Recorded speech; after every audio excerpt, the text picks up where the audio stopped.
दोस्तों, अगर आप भी भारत पे का कोई भी एप्लीकेशन इस्तेमाल करते हैं, चाहे भारत पे फॉर मर्चेंट हो या फिर भारत पे का 12% क्लब एप्लीकेशन, किसी का भी अगर आप इस्तेमाल करते हैं, तो हो जाइए सावधान, क्योंकि भारत पे के अंदर खेला शुरू हो चुका है। कांड किसी के साथ कभी भी हो सकता है।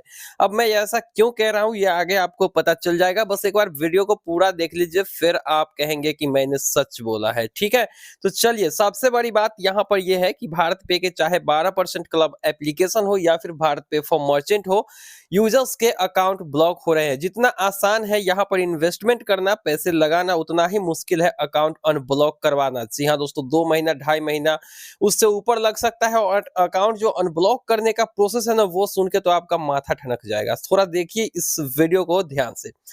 एक यूजर ने हमें यहाँ पर स्क्रीनशॉट भेजा है अपना। यहाँ पर आप देख सकते हो कि भारत पे का 12% क्लब अकाउंट भी ब्लॉक हो रहा है। सस्पिशियस एक्टिविटी इन्होंने बताया है।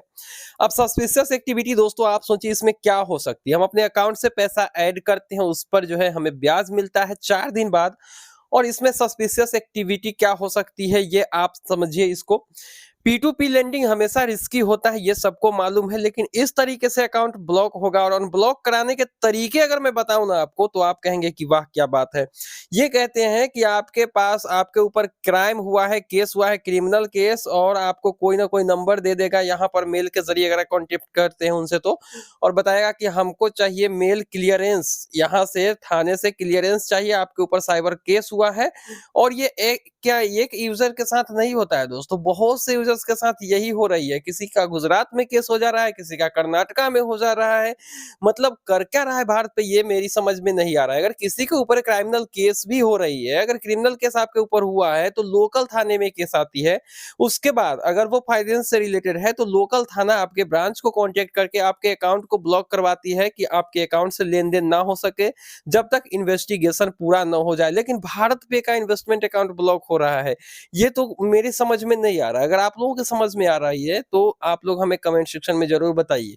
P2P लेंडिंग हमेशा रिस्की होता है, ये सबको पता है, लेकिन इस तरीके से भारत पे अकाउंट ब्लॉक कर रहा है कि आपको क्लियरेंस मेल चाहिए वहां से, तब जाके आपका अकाउंट अनब्लॉक होगा। अब किसका कब हो जाए ये तो नहीं मालूम, किसका जो है यहाँ पर कौन से एक्टिविटी के कारण वो अकाउंट ब्लॉक कर दे, ये कुछ कहा नहीं जा सकता है। लेकिन जिस तरीके से जिस यूजर्स ने हमें स्क्रीनशॉट दिया, उनका 1 लाख रुपया था भारत पे के अकाउंट में, और वो फंस चुका है। और इसका सीधा मतलब ये हुआ कि अब अनब्लॉक कराना बहुत ही मुश्किल है। इसीलिए मैंने पहले कहा था कि आप लोग भारत पे के किसी भी अकाउंट में, किसी भी एप्लीकेशन में इन्वेस्ट करिए। आप जो है अपने रिस्क के हिसाब से अपने रिस्क को 20% तक माइनस करिए, और उसके बाद ही इन्वेस्ट करिए। यहाँ पर मैंने भी इन्वेस्ट किया है, ऐसा नहीं कि मैंने नहीं किया है, मैंने भी इन्वेस्ट किया है। और भारत पे यहाँ पर कह रहा है क्लियरली 12% क्लब एप्लीकेशन में कि P2P लेंडिंग जो है वो रिस्की होता है, यहाँ पर इन्होंने कहा है। लेकिन रिस्की का मतलब ये हुआ कि अगर किसी ने लोन लिया, वो पेमेंट नहीं करता है, तो आपके रिटर्न पर इसका असर पड़ेगा। मान लो रिटर्न ज्यादा मिलना था, लेकिन कम मिलेगा, चाहे नहीं मिलेगा। ऐसा तो नहीं है कि मूलधन भी आपका गायब हो जाएगा, पूरा का पूरा अकाउंट ही ब्लॉक कर रहा है यहाँ पर।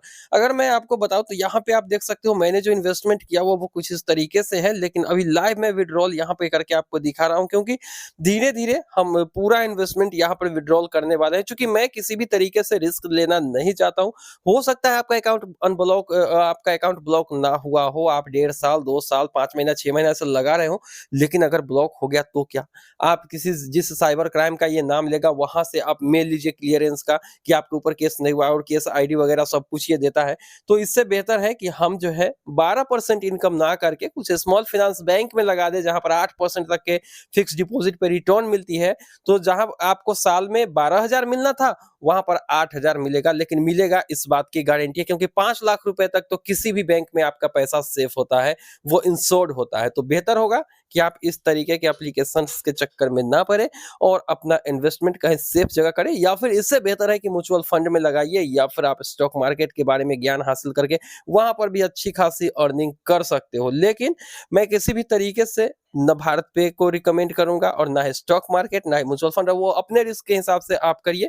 और ये मेरा काम था बताना आप लोगों का कि कभी भी किसी के साथ कांड हो सकता है, किसी का भी अकाउंट ब्लॉक हो सकता है और जो भारत पे नंबर देगा वहां पर आप लोग करेंगे कॉल तो आपको कुछ भी पता नहीं चलेगा। वैसे मैंने विड्रॉल लगा दिया है, अब देखते हैं कि खाते में कब तक आती है या फिर नहीं आती लेकिन है। चलते चलते हमारी एक सलाह आप लोगों को यही रहेगी कि अपने रिस्क के हिसाब से आप इन्वेस्टमेंट करिएगा, क्योंकि कहीं ना कहीं ये बहुत ही रिस्की है। इसलिए मैंने भी विड्रॉल लगा लिया है और आपका ब्लॉक नहीं हुआ है तो कोई बात नहीं है, कभी किसी के साथ कांड हो सकता है, गारंटी नहीं कि हर किसी के साथ हो।